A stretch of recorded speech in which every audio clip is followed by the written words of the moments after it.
شاهد علي شاهد صاحب وایي چې نیمګړی به هر یو داستان نه پوره کېدو، په دې ښار کې د هیڅ چا ارمان نه پوره کېدو. ما ځکه کړلو ماب چې د دښمن په مال او مړینه زما د رور د وینې تاوان نه پوره کېدو.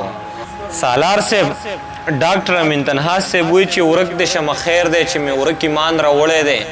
امن یو مسلک دی، ما پرې کلک ایمان راوړی دی. او چا چې د امن بیرغونه پورته کړي دي پټ پټ دغه ټولو په ټوپک ایمان راوړی دی.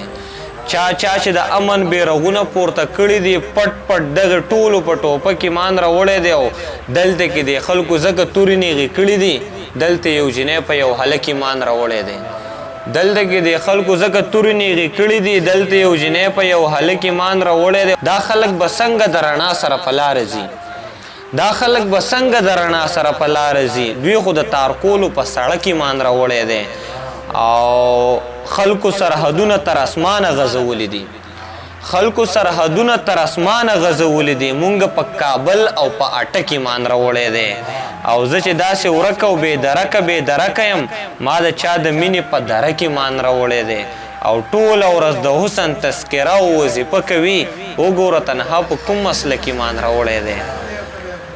او امین تنها صاحب دام وایي چې کله مې مازغه وخوري او کله راله زړه وخوري، غم چې د میلمه شي په ما ګرانه څه ناسه وخوري. او مونږ ته بس زمونږ نصیب دغسې راورسي، څوک لکه په سوال باندې د خپلې ژرندې وړه وخوري. او هغه سړی دلته پاک صفاله هر مرضه شي، مالګه چې په کلي کې د مړي په روزه وخوري. هلته به نغمه د څومره جبر نه پس ورکه شي، چېرته سندرغاړي چې مجبوره شي رانجه وخوري. او تنها که هغه ښکلې نو مغروره دومره ده چې مخ له آینه راوړي په خپله خوله وخوري. شاهد علي شاهد صاحب وایي چې نیمګړی به هر یو داستان نه پوره کېدو، په دې ښار کې د هیڅ چا ارمان نه پوره کېدو. ما ځکه کړلو ماب چې د دښمن په مال او مړینه زما د رور د وینې تاوان نه پوره کېدو. ما ځکه کړلو ماب چې د دښمن په مال او مړینه زما د رور د وینې تاوان نه پوره کېدو.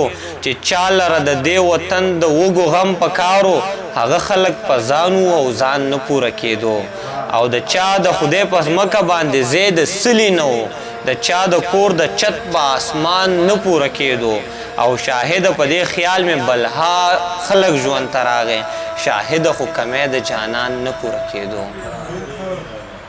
او اسرارتل صاحب وایي څو به ګلونه قتلوئ، څو به ترې سا وباسئ، او د مینې خیال به له زړګي نه څنګ په غلا وباسئ.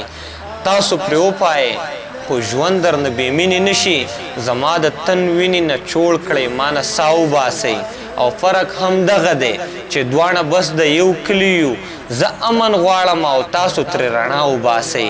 او حجره به ورانه شي، جومات په هیڅ څوک نه پیژني، بس تصور ترې د کاکا او د ماما وباسئ.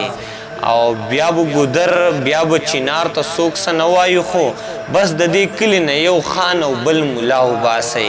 او اتله یار دې انکار وکړي چې دې نه پیژنم، بیا د هغه د لیونو د صف نه ما وباسئ. مینه یې هم را سره کړې، هم یې جنګ کړی دی. چا چې وجلی یم هغې را باندې ننګ کړی دی.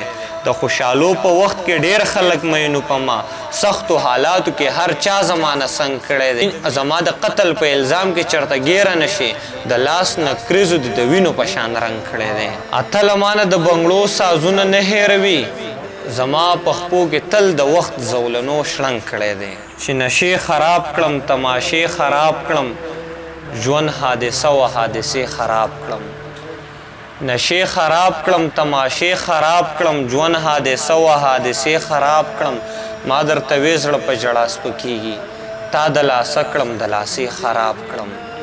ما درته وې زړه په ژړا سپکېږي، تا د لاسه کړم د لاسې خراب کړم. ستا نه بغیر زندګي ګرانه شوله، نیټه اوږده شوه فاصلې خراب کړم. ستا نه بغیر زندگی ګرانه شوله، نیټه اوږده شوه فاصلې خراب کړم. ملنګه صبر او زغم څنګه کیږي، ملنګه بندې دروازې خراب کړم. ملنګه صبر او زغم څنګه کیږي، ملنګه بندې دروازې خراب کړم.